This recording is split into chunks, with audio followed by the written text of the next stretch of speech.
everybody. Thanks so much for joining us right here on The Right View. Tonight, we're joined by Chairman of the NRSC, Senator from the great state of Florida, of course, the state that I now call home, Senator Rick Scott. Senator Scott, thank you for joining us on The Right View. I have so much that I want to talk to you about, but I have to ask you about this story. I read that you served in the Navy, and after you came back, you purchased a donut shop while attending college. I feel like there's a lot to download there. Can you tell us more about this? Well, I've lived the dream of the country. Actually, I was born to a single mom. We lived in public housing. I joined the Navy at 18, got married at 19. When I got back, my wife and I were finishing school and working full time, but my mom needed jobs. So I always wanted to be in business. So I tried to find a business that she could run, and I found a donut shop, and she was great. We tripled the revenues the first month. Whenever Ann and I weren't working or going to school, we went and helped her, and it was great. She had a nice business that she owned for, I think we owned it for 5 years and 5 or 6 years, and she did really well. And she went on to some other retail jobs, so it worked out great. My adopted dad was disabled then, and it was great for my mom. So anything you can do for your mom is a good day, right? That's the truth. I think the moral of the story is let's put moms in charge of businesses. She's tripling the revenue. This is amazing. I mean, I'm going to call my mom after this and see if she wants to get involved in anything. You know what? It's so great, though, to be involved as a family, I think, in business. My parents have been small business owners my whole life, so I fully appreciate what goes into that. And it really is, whenever someone in your family owns a business, it really becomes sort of by default a family business. It's been a tough time, though, I think, for people all across the country, especially business owners, small business owners. You know, we're headed into, obviously, a midterm election that I think we all feel the gravity of. You know, we hear a lot out there about people struggling and about what's going on right now. The Democrats, of course, are trying to make this all about abortion. What do you think, and what are you hearing from most Americans, from Floridians especially, that they really care about as they head to vote on November 8th? Well, I've been traveling all over the country. We have, as you know, we have a 50-50 Senate, and we've got to get a majority in the Senate, because the way the Senate works, whoever is the majority leader, they decide what we vote on. So right now, Chuck Schumer decides everything. I don't care what you want. You know, he doesn't let you have a vote on it, and he won't let you have amendment votes on anything. So we've got to get a majority. So here's what people care about. They're fed up with inflation. I mean, look at what's happened. Most people have seen, if they have a 401k, it's down 20% since Biden got elected. On top of that, inflation's up about 14 or 15% since Biden got elected. So that means that whatever you have in the bank is worth about 14, 15% less, and your paycheck doesn't buy as much stuff. I grew up in a poor family. I watched my mom struggle with inflation, trying to say, "But put food on the table or feed these 5 kids." That's going on all across this country right now. And our small businesses, one, they can't get the products they need. Their costs are going up, and so they're struggling to stay in business. So, but this election is going to be about inflation, and the Democrats have caused all this inflation.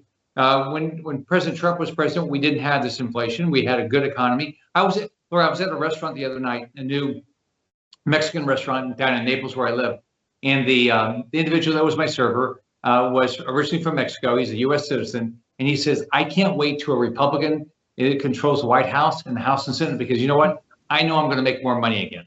Right. That's exactly what people are thinking. They're thinking, with what the Democrats are doing, they can't make as much money. Their parents can't be involved in the schools, which for everybody, but especially Hispanics in this country, it's really a big deal. And they're fed up with this crime rate. Yeah. I mean, the crime is ridiculous right now. And you got these Democrats that want to defund or reimagine the police. Fetterman up in Pennsylvania wants to, put all the criminals back out on the street. You got a ridiculously open border. I mean, this is just lawlessness that the Democrats believe in right now.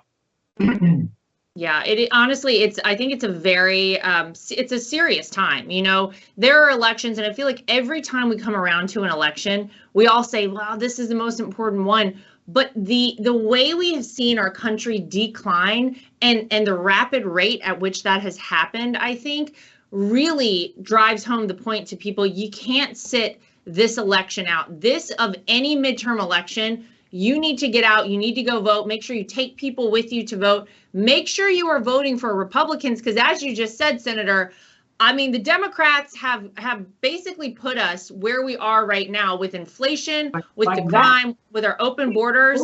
Overnight. Yes. Overnight. Think about this. I mean, Biden's only been in office for what, a year and 10 months now? And look at what he's done. I mean, it's horrible. It's so bad. You just mentioned Naples, though. I want to ask you very quickly about the hurricane relief. We had Hurricane Ian sadly hit our state of Florida. There were a lot of folks on the west coast of Florida whose lives were just totally upended. Many people lost their lives, unfortunately. How is the recovery effort going? Because I'll tell you, because you helped me greatly figure out that a friend of mine was okay during the hurricane, who lived just on the barrier island outside of Fort Myers. But his house is totally destroyed. I think a lot of people have found themselves in this position, but it does feel like that things are going in the right direction. I just heard from him today that power is back on, that, the water is safe there. So how are things going for hurricane relief? Well, first off, the thing that bothers me the most is over 100 people lost their lives. Yeah. I mean, I was governor for 8 years. We had 4 major hurricanes. And I mean, my biggest focus was make sure everybody stays alive, because you can rebuild everything. Everything can be rebuilt, and it could probably get rebuilt even better than what it was before. But what you can't do is, when you lose a life, you lose a life. So my heart goes out to all the families that lost their loved ones. I wish there was some way to replace them. You can't. And so that's what bothers me the most about this. It was a bad storm. We had storm surge. I had 2 storms with significant storm surge. You can't survive it. If you're in the first floor of a building, or if you're in a building that's not very stable, I mean, it's going to knock your building down. And that's what happened with this. We got, over 9 foot of storm surge from Naples on up to Charlotte County, Fort Myers, and then Charlotte's the county north. And it's devastating. It's devastating to old structures. And if you look at the building codes in Florida now, since Andrew in 1992, building codes have constantly gotten better. So the wind is not as big an issue today, although it does impact the manufacturing homes and things like that. What really kills you and destroys property is this storm surge and this flooding. And so I know everybody's working hard. I talked to sheriffs and police chiefs, and I just got off the phone with FEMA and the SBA. My job right now is to make sure all the federal agencies do their job. I built relationships with them while I was governor. I still have good relationships with the federal agencies. And my goal is to make sure that the federal government is the partner with state and local governments to make sure people get the service and the support they need. So that's what I'm doing right now. So it's my heart goes out to people that their homes are dead, some demolished, some are totaled, and they've lost their cars. I mean, all sorts of stuff. Yeah. It's interesting because I grew up on the coast in North Carolina, and we got so many hurricanes as well. I think Florida and the Carolinas really are kind of Hurricane Alley. And it's interesting because when you live through so many hurricanes, you always assume that, if it's not a really bad hurricane, or it's not going to be a direct hit, you don't need to evacuate. I know that we all got complacent too, and people would have hurricane parties and sort of make light of it. But if there's anything I hope people learned specifically from this storm, it's that you can't beat a hurricane. And there's no sense to be made of staying and riding it out. You're not going to save your home. You're not going to save your car. If the water comes in, that's it. You can't do anything about it. But I hope that people have taken that lesson from this storm. Do you think that people have become a little complacent, or are we like that in, areas where we're surrounded by water and we're kind of used to hurricanes, do you think? Laura, I think here's the problem, and I dealt with it with Hurricane Michael, which hit 3 weeks before my election in 2018. People look at the number, the wind number. The wind's not generally what kills you. Right. It's the water that kills you. So what happened with that storm, I think like in a 4-day period of time, it went from a storm, by the time it hit, was a Category 5. Still, that's not what killed people. It was the 9 foot of storm surge that killed people. It was the floods and things like that. That's what kills people. So I know I've worked with the National Hurricane Center and the National Weather Service. They're trying, and I know that the Weather Channel and others are trying to explain to people, don't just focus on the wind. The wind's just part of it. And with the new building codes, the wind is not as big a problem as it was in the past. And so it's really this unbelievable water. It's just a pile of water, and it moves everything. It moves things that are heavy. You can go up to, if you go up to Fort Myers right now, you'll see shrimp boats that are off, big shrimp boats. They're on the shore. You see cars that are out in the middle of the water right now because they were just picked up. These things they just pick you up, and you will not survive it. Yeah. You will not survive. That's why when I was governor, my job is to explain to people the difficulty and tell them, you have got to get out, and you can't wait.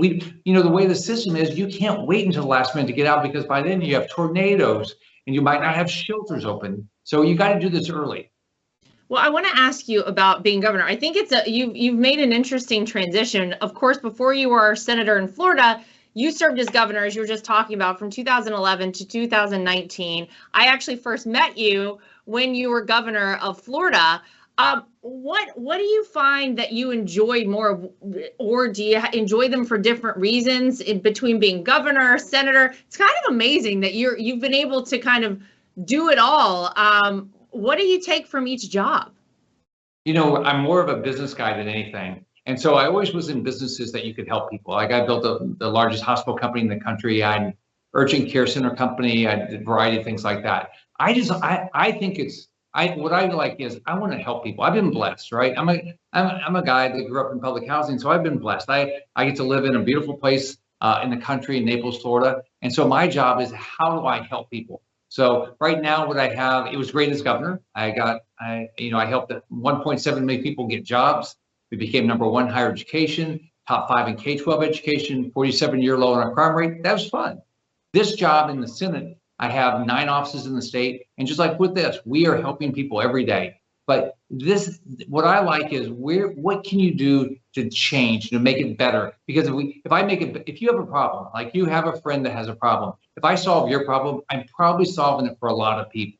Right. And so that's how I've always thought about it. And I thought about that in business. And so I've enjoyed all the things I've gotten to do. And this is a great job of being the U.S. Senator from Florida. I tell people, I've got 9 offices. I have an office in Florida. I've got an office in DC. I can't solve any problems you don't tell me about. We do immigration reform, immigration issues. We do Medicare issues, Social Security issues, veteran issues. We do every federal issue. That's what we do. It's fun. Well, that's great. I mean, you could run for office, Laura. You could. So I've heard. Don't talk to my father-in-law, because man, we'll never hear the end of it. Perhaps one day, and I appreciate what you're saying, because I think that one of the things that really impressed all of us, or was impressed, I should say, upon all of us in our family when my father-in-law decided to run for president, was how impactful you can be in people's lives. And I say you as, of course, my father-in-law, but to travel the country and talk to people, especially in 2020, when he ran for a second time, who had such incredible stories about maybe a small business that they started, or, some healthcare concern that was alleviated because of my father-in-law, or, parts of their neighborhood that they felt like were coming back because of things that the president's policies had done for them. It's amazing to see. And so I understand very much why it's such an incredible feeling to be a civil servant and to do things that impact people's lives positively. And I have to tell you, you really, Senator Scott, have done some incredible things, and you're a nice person. I don't feel like that you get enough credit for that, because I got to tell you, I feel like every time I see you do a TV interview, shortly thereafter, your name starts climbing in the trending list on Twitter. Why do you think the Democrats have such a big target on you? What is it that you're doing that's driving them crazy? Is it just because you're telling the truth? I think if you just go tell the truth, and I always think about it is I'm a dad. I'm mostly a dad and a granddad, right? I got married at 19. My wife and I have 2 wonderful daughters, 2 son-in-laws, and 7 grandkids. So that's why I mostly am. So all I'm doing is trying to make sure that everybody has the same shot that I had as a kid. My grandkids have it as a kid, and it's fun. But the other thing I did, I put out a plan to rescue the country, and it's driving Joe Biden's nuts. Because most people, they don't run on a plan. When I ran as governor in 2010, I was not the establishment Republican. I was the business guy outsider, and we know a little bit about that. Yeah, and so I had a plan. I said, I'm going to get you 700,000 jobs over 7 years. People say, I don't know you. And they said, but you got a plan, and the state's in deep trouble. I think we'll go with you. And so then we just went out and actually we got 1.7 million jobs. So I put out a plan. You can go to rescueamerica.com. It's 12 points, 140 policy points. And my job is, I think we ought to fight over ideas. I think we ought to say, I'm hell-bent on doing this, and somebody can say, I'm going to do that. Let's start fighting over what's the best idea to make this country the best country, instead of, oh, Johnny's got better hair than I do. But instead, let's fight over the real issues that impact a family. Well, that used to be sort of the way of things. It was the marketplace of ideas, and we could all come together and bring our ideas to the table and discuss them and discuss our points of view. It doesn't feel like that is done anymore, though. It feels like that if you have a different point of view than those in charge, and by that I mean, of course, our social media outlets, the mainstream media, then there's no room for discussion anymore, Senator. It's just that you are silenced and that's it. And it actually, I think, is a very frightening thing for the future of our country. Do you ever feel like we can get back to a place where we do just that, what you're talking about, and really come together and discuss ideas and say, hey, this idea might work. Let's try this for America? I think the real key is we got to elect people that want to get something done. That are just hell bent on getting something done. In business, if you don't get anything done, you lose your job, right? You clearly don't. So as business guys know, and business women know, that you've got to get a result. Anybody that's had any job that is tied to revenues knows that if you don't get your revenues, you don't have a job, period, or you don't get paid. You might have a job, you just don't get paid. And so I think what we've got to do is we got to say, let's elect people we would hire. Like, here's what we think about what we're doing. We're electing people and we're turning our lives over to them for a period of time. They're turning our economy over to them, our education system over to them, our criminal justice system over to them. You just say so. Would I hire you to do that? If I wouldn't hire you to do that, why am I supporting you? And then let's fight over who's the best at fixing the economy, who's the best at fixing education, who's the best at making sure we have a low crime rate, because that's what we all want. That's what I want, you want, all of our families want. So let's do what we do in business. When we're in business, we hire people and say, who's the best at sales, or who's the best at controlling costs, or who's the best at whatever it is. And then we hire them and we pay them. Let's do the same thing with politics. Then we'll get results. Yeah, it's so smart. And all I'm thinking as you're saying this is, who would hire John Fetterman for any job anywhere? Anything. I mean, and yet Laura, what is happening in Pennsylvania? Laura, it's like, if you make money, it's your biggest nightmare that your kid would turn out like John Fetterman. Yeah, oh my right? Because his parents had money. He's never had a job. The only job he had, is basically now been lieutenant governor, and he's done a horrible job at everything he's touched with that.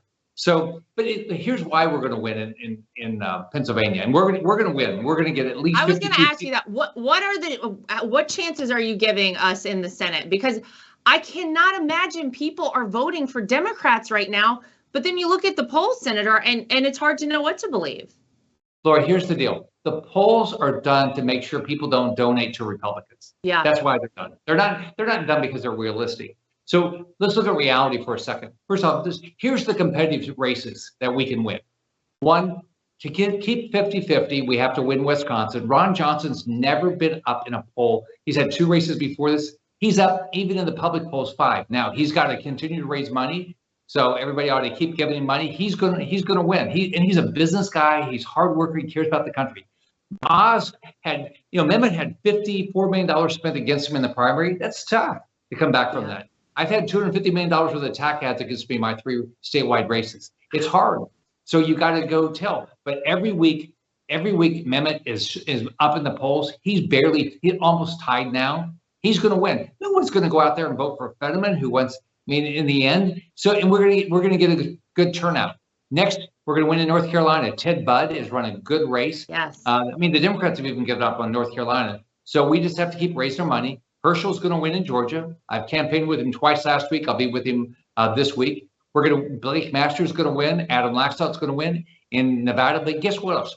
I was just on a Zoom call with Joe Day. Joe Day is within the margin of error to win in Colorado. If he gets the resources, he can win. Tiffany Smiley, unbelievable candidate. Yeah. 2 points down again, and she doubled the fundraising of her opponent who's been in the Senate 36 years because Tiffany is a great candidate working her butt off. But we can win in Connecticut. We can win in New Hampshire. We've got a chance to get 53, 54, 55, 56 seats here. We got to work the next 20 days. I tell everybody, you have to just bust your butt over the next 20 days and we will win. There's a lot of energy on our side. I think you're right. And I love to hear that positivity. And I always try and stay positive, but it's all about turnout. Everybody out there needs to make sure you go vote. If your state has early voting, go vote early. Then you get people to go vote. That's how we're going to win this. And you look, I think they're breaking records already in the state of Georgia, if I'm not mistaken, for turnout, for early vote turnout. I mean, I think people on our side. Yes, I think people, as you're saying, are so tired of what they've seen happen. Yeah, so far around the country, when we've looked at the data, some of the smaller states, we don't have as much data, but the bigger states, big turnout on our side, no energy on the Democrat side. But here's what I told people when I was running. If you get tired of the phone calls and the texts and all this stuff, vote as early as you can because they'll stop. Oh, good. I'll tell my mom. My mom's like, I've been donating to everybody. They keep texting me. I'll tell her. Vote. Okay. Good to know. In North Carolina, got to go vote. Well, I love the positivity, but I always feel like you got to play this like you're behind, no matter how confident we are on the Republican side. And let's blow the doors off of this thing. And I honestly think we have to, because truly, I don't know that we can survive another 2 years of what we have seen happen in this country. And then you just had Joe Biden coming out today and actually suggesting that he is not tapping the strategic petroleum reserves again for political gain. Are you kidding me? But it's abortion and try to get the gas prices down by depleting our stockpile. It's crazy. Laura, let's say what it is. Strategic Petroleum Reserve. Right. Not how do I help Joe Biden how do I help get Democrats elected? He says, hey, I'm doing this to help Democrats get elected. It's not that. It's if we have a war, if Russia does the wrong thing, China, Iran, somebody like that does the wrong thing in North Korea. That's what it's for. And by the way, the last president, guess what they did? He bought oil cheap and filled it up. Shocking. That seems like a pretty smart thing to do rather than use it to try to keep gas prices down up through the election. That's exactly what Biden's doing. But they know if we go out and vote, if we continue to help all of our candidates, we win. The Biden agenda is completely rejected around the country. Mm-hmm. So we just have to, if you can donate. If you can go work on a campaign, but go vote and vote as early as you can. Amen. I always say too, thank goodness we had Donald Trump leading into this disaster that we're in now, because we did have a strong economy. Think if we went into a Biden presidency and the Democrats controlling everything, if we had a weak economy, think about if Donald Trump hadn't stocked up on the strategic petroleum reserve. Think if he hadn't filled it up, what would we be dealing with right now? How far off of this terrible situation would we even be? It's actually frightening. So thank goodness for President Donald Trump and his foresight I don't think anybody could have predicted it would be this bad. But thank goodness for that. And we gotta get it back together. November 8th is the big day. Don't forget. We're gonna win in November 8th. We're gonna get a majority in the House and the Senate, and then we're gonna win the White House in 24. And we're gonna change the direction of this country. It's gonna go back to a country where every kid in this country can say, I can be anything. Yeah. I can be the president. I can be anything because I have opportunity. That's what this country has been known for.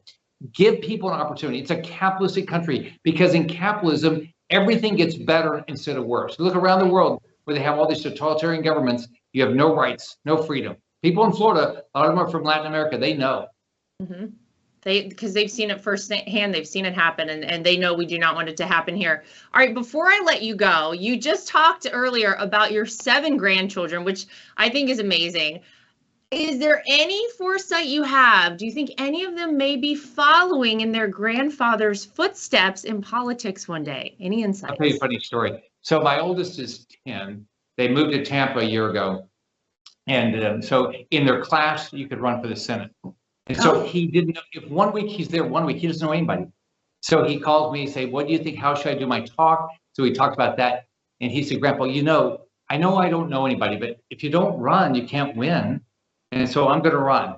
And unfortunately, he didn't win, but he had a good speech. And so who knows? He wants to be the first man on Mars. He wants to be a policeman, and he wants to be a paratrooper. My adopted father, did all the combat jumps in the Second World War with the 82nd Airborne. So I don't know if that's excited him or not, but that's what he wants to be right now. So it's so much fun. Like with your kids, don't you just listen? You want to listen to what they're talking about and have them have dreams. When I was governor, I used to try to go to schools and say, who wants to be the governor?